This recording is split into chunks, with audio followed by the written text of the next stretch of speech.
Le service de réanimation et de toxicologie de l'hôpital Joseph Rafanga Djenaval ou Achiera n'a pas chômé durant les fêtes de la Nativité. Selon le bilan officiel communiqué ce jour, pas moins de 3 personnes sont tombées dans un coma éthylique dû à une très forte consommation d'alcool durant la période du 23 au 26 décembre. Le jour de Noël, les médecins ont encore soigné 9 autres personnes, dont 2 hospitalisées de suite. Toujours selon les responsables près de ce service, 4 personnes habitant à Itos ont eu une intoxication alimentaire et 2 autres personnes ont voulu mettre fin à leur vie le 25 décembre dernier. Par ailleurs, au sein de l'urgence du même hôpital, voici le bilan des fêtes. Le 24 décembre, 140 personnes ont été consultées, dont 45 hospitalisées. Le 25 décembre, 142 personnes y ont été soignées, 41 furent hospitalisées de suite. Entre le 26 et 27 décembre, les médecins ont reçu 138 patients, dont 46 hospitalisés. Ainsi, le jour de Noël, aucune perte de vie n'a été enregistrée, du moins pour cet hôpital. Toutefois, hier, 2 personnes sont mortes suite à un accident de voiture et des suites d'hémorragie. En général, l'urgence de la HIRA avait surtout affaire à des cas causés par des querelles. Les festivités de Noël étant passées, la prudence doit être toujours de mise, surtout que les fêtes de fin d'année et de Nouvel An sont encore à venir dans quelques jours.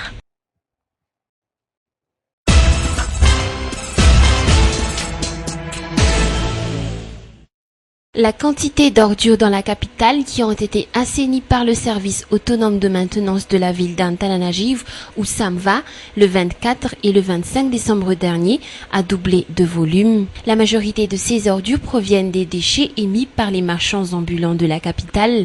Si auparavant le SAMVA a utilisé près de 10 millions d'arrières tous les jours pour assainir la capitale des ordures, actuellement le SAMVA a débloqué près de 25 millions d'arrières tous les jours depuis le 23 décembre jusqu'à aujourd'hui.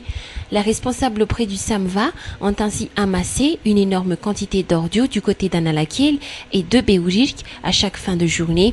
Selon les enquêtes réalisées toujours par ces responsables auprès de ce service, ces vendeurs qui émettent la majorité des ordures de la capitale sont les vendeurs qui n'ont pas été enregistrés auprès de la commune et qui n'ont pas payé de patente. En jour ordinaire, le SAMVA amasse 300 tonnes d'ordures dans la capitale. Actuellement, il amasse plus de 500 tonnes tous les jours. Le 24 et le 25 décembre dernier, les ordures amassées ont atteint les 950 tonnes pour Antananarivo. Pour pouvoir effectuer un assainissement intégral de la capitale, le SAMVA doit faire appel à 1000 agents toutes les 2 heures, alors que le SAMVA ne compte que 450 agents journaliers qui perçoivent 4000 arrières par tête. À cet effet, un des défis du SAMVA est d'assainir autant que possible Analakil, surtout devant l'hôtel de ville.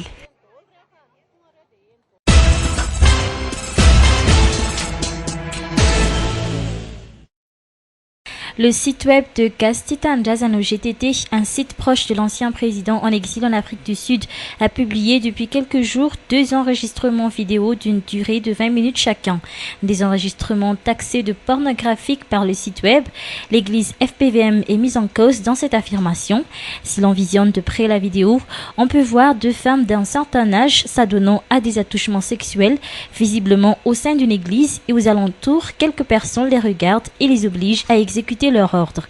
La date à laquelle ces vidéos ont pu être tournées ne sont pas connues, ni l'endroit exact du tournage. Le site web du GTT ne mentionne d'ailleurs pas ces détails, ni la source des vidéos. Mais ce qui étonne dans cette affaire, c'est le choix même du site web qui a publié les vidéos. Le GTT n'a pas perdu de temps pour émettre des conclusions à caractère politique sur cette affaire. D'après le site web, l'ancien président Ravalomanana aurait eu raison à l'époque de fermer cette église issue de la FJKM. Encore une autre pique lancée à l'endroit du régime actuel. Ce matin, nous avons essayé d'avoir des versions des responsables au sein de cette église incriminée, mais en vain. Personne n'a voulu nous répondre. Joint par téléphone, le responsable de la communication de la FPVM nous a quand même signalé qu'une plainte est déjà déposée au tribunal ce matin même. Une enquête en bonne et due forme déterminera sans doute le rôle de chacun, du GTD, le site web ayant publié les vidéos, là où les personnes ayant divulgué ces images dans cette affaire que la FPVM qualifie de diffamation pure et simple. Rappelons que la FPVM Antanananjan est née suite à des différends entre son fondateur, un pasteur de l'église Anjavang Vivavan, et la FGKM. Mais la position de président de l'époque, Raval Mananamark, au sein de la FGKM, a émis une certaine pression sur le pouvoir qui n'a pas hésité à barrer la route à ce pasteur et fermer ainsi cette enseigne religieuse. Après des mois de fermeture, le terrain sur lequel est bâtie l'église fut cédé à la FKFM, mais les fidèles de la FPVM se sont battus pour conserver leur lieu de prière. Des efforts qui ne sont pas restés vains, l'église a rouvert ses portes au nom de la FPVM. En tout cas, les responsables au sein de cette église sont convaincus que la FPVM est victime d'un harcèlement politique dans toute cette affaire.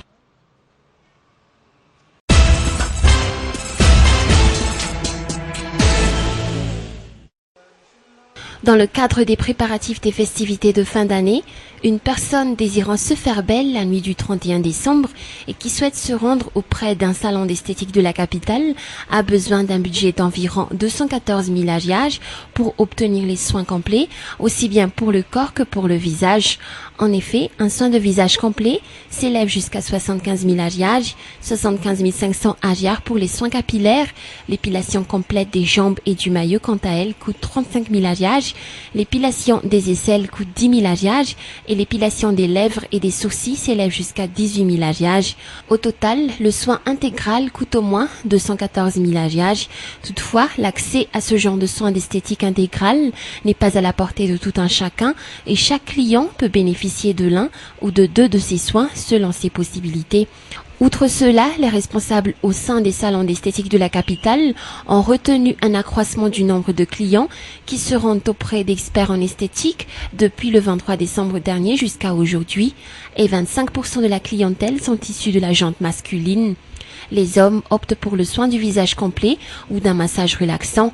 Les hommes ont plus besoin de se rendre de temps en temps dans un salon d'esthétique, a souligné l'experte en esthétique, car ils sont les plus exposés au risque de pollution et transpirent beaucoup plus que les femmes. Les parfums et les produits cosmétiques tels les produits nécessaires pour les maquillages et les soins ont également contribué à l'accroissement du chiffre d'affaires des salons d'esthétique de la capitale, et à cet effet, l'on a pu noter que les Malagasy commencent actuellement à se soucier des marques de produits tels Dior, Guerlain ou encore Chanel.